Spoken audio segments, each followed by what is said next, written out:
Hello, everybody. Welcome back to Connor. Here is One Leeds, and we are here with your Wolverhampton Wanderers preview. As I say, I hope you're all doing well. Please like, comment, and subscribe. It does me the world of good. And everybody, it's absolutely free. I read all of your comments.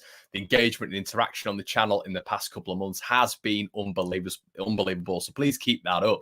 We're here with another preview. Leeds United travel to Birmingham, travel to Molineux, travel to the Black Country on Friday night in front of the cameras to face up against the very good Wolverhampton Wanderers side who sit in 7th. So we're going to get into their last game. We're going to get into the last game against Leeds United, what we thought of that game, how we felt coming out of it, and we're going to get into Wolves overall this season. So let's touch straight away on the last game, because I think it's really vitally important that we do that. Why? Because, Wolves have got some decent form against relegation threatened sides coming into this one, in my opinion. You've got to look at the teams in the rounders who Wolves have come up against, and they seem to do quite well.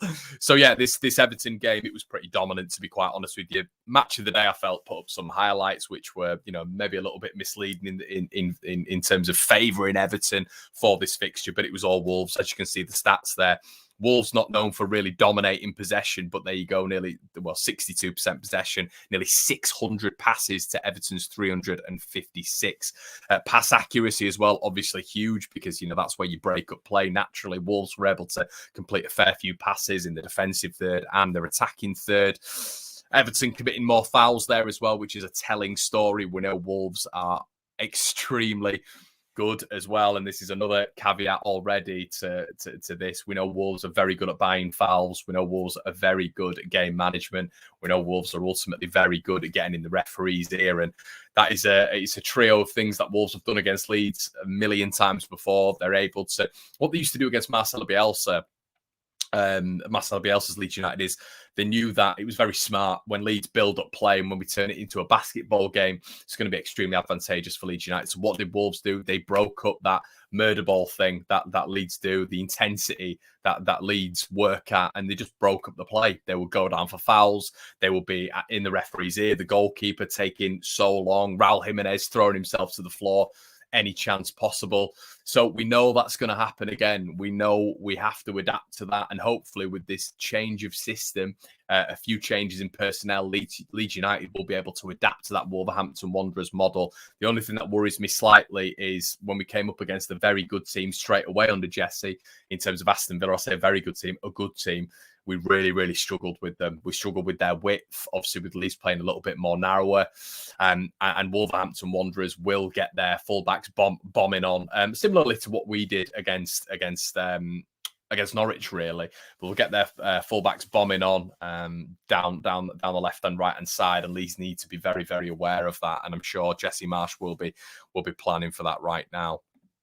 So as you can see here, completely dominant against Everton, and really it was a one way game. John Joe Kenny sent off, Connor Cody scoring as well. That's another thing. They're extremely dangerous from set pieces, which I think Leeds have improved on. So Wolves sort of tried to match, Everton sort of tried to match them up 3-4-3. Obviously, you can see they're playing wide there in Mikolenko and Seamus Coleman, and they would revert to a back 5 as well. Wolves, this is sort of the setup that we've come to know, and not so much love with Wolverhampton Wanderers. It's either a 3-4-3 or a 3-5-2. And as you can see here, they packed out the midfield. They pushed the fullbacks up because they knew they could get at Everton's fullbacks ultimately, and on their in the wide options. And obviously, you've seen that midfield 3 so many times before, haven't you? Just wily, full of experience and full of quality. João Moutinho, we still got Guile at 34 years of age. Ruben Neves, who is still a quality player, probably one of the best operators in the Premier League in his position, and Leandro Dendoncker, a very tall presence, a combative midfielder as well, who is now very, very, applying his trade very successfully in the Premier League. You got Hwang up front as well, who we really struggled to defend against his movement in the first game, and obviously Raul Jimenez, but that back 3 as well. Max Kilman, who was one of the best players on the pitch at Ellen Road last season, I remember, and Connor Cody, the leader on the pitch, who I believe got man of the match against Leeds. It was between Cody and Kilman, last season at Ellen Road, and Saiz as well, who scored that offside wonder goal, didn't he, in that game as well. I keep referring to the one last last season for some reason that's springing to mind more than the more recent one. So, yeah, so a lot to contend with there with this Wolves side. Got a decent bench as well. Trincao, who's absolutely massive. Pedence, who, you know, we all know about. Fabio Silva, they brought him for 35 million. So it is a stacked Wolves side. It's a stacked Wolves side with a lot of quality players, a lot of really, really good players who we're all well aware of. There's no real change in this Wolverhampton Wanderers side. It's not something different to something, you know, things that we've seen before. It's a dogged Wolves side that are able to grind out results. And yeah, I think it's key to note that Leeds not have to set up. Well, we are going to set up differently to the last time we played against them, but maybe the compact nature of Leeds United this time out will be better against this Wolves side. You've got to hope, really. So when you're looking at their form, this is obviously via SofaScore. You know, in the past sort of 5 games, you've seen an interesting turn of results there. All been really close if you look at that. And that's the thing with Wolves, isn't it? All the games are relatively close because they are very good defensively. They pack out the midfield, they pack out the defence and make it really, really difficult. As I say, that you know, the game management comes into that as well. So the last 5 games, they've lost to Arsenal away.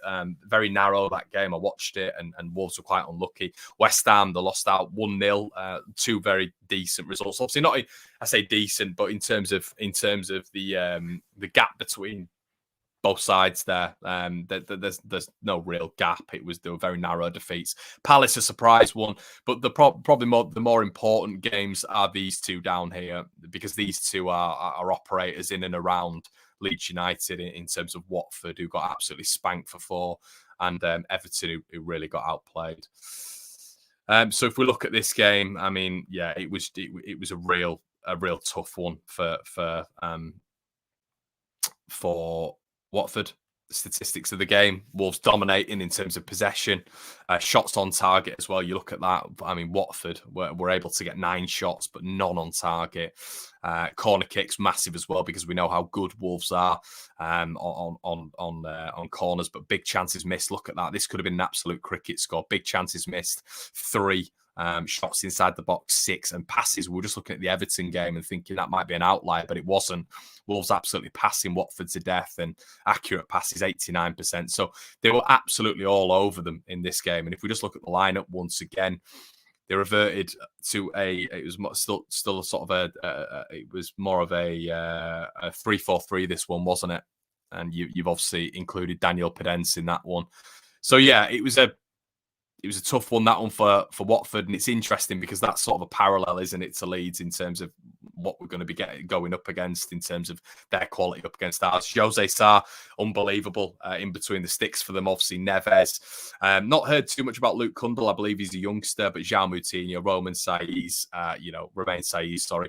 Now, the interesting one's this guy, and I wanted to touch on this guy because every time he seems to play against Leeds United, he's not there anymore, of course, playing for Barcelona now, but this guy causes a lot of problems. We were really unlucky at Molineux last season when he smacked one, hit the bar, and then it went in off melee. That was the same game as well. Bamford scored, and it should have been given, but VAR, once again, its failures haunting Leeds United. But obviously, he's not going to be there. I thought his pace, his athleticism really used to cause Leeds problems, whether or not he was up against Luke Ayling, Stuart Dallas, whoever, Alioski, he caused us a lot of problems, and it is good for Leeds that he's not going to be featuring in this game. So, yeah, that's positive. So let's have a look at the last time we faced up against Wolverhampton Wanderers. It was a 1-1 game, obviously saved by this man, Rodrigo, 1-1. Hwang scored in the first 10 minutes, and it was a familiar tale at this point. Leeds United were leaking so many goals. I mean, we still have been, haven't we? But we were leaking so many goals within the first 10, 15 minutes. I remember it was a big thing. But if you look at the Everton games in terms of comparatives here, and I know it's different under Jesse Marsch, of course it is, to what it was under Marcelo Bielsa. But even if you're looking at Everton, they were at home. We were at home in this game against Wolves, obviously. 18 shots by Leeds, in comparison to Wolves is 8. 4-on-4 on target. But look at the possession. We dominated 63% to 37%, and we almost doubled Wolves' passes and accurate passing accuracy as well, which in comparison to Watford and Everton, when they faced to come up against Wolves, Leeds were sort of far superior there. And I wanted to check out the comments here because I was trying to refresh myself on the game. Leeds deserved to win the game. The pressure they put up was amazing. Played so well as a Wolves fan, I feel sorry for Leeds in terms of injuries. 62% possession, and why can't we score? Well, it's because as well, Wolves are set up for this, aren't they? Wolves are sort of set up for this style of play. You know, if they put 5 at the back, they're expecting the opposition to dominate the game. The 3-4-3 system also facilitates that with Wolves. You know, they're just very, very defensively set up. And it's interesting that against Everton and against Watford, they were dominant in terms of possession and they still won the game. So, you know, Wolves are almost perfectly set up against these relegation sides, aren't they? But hopefully Leeds will be that outlier.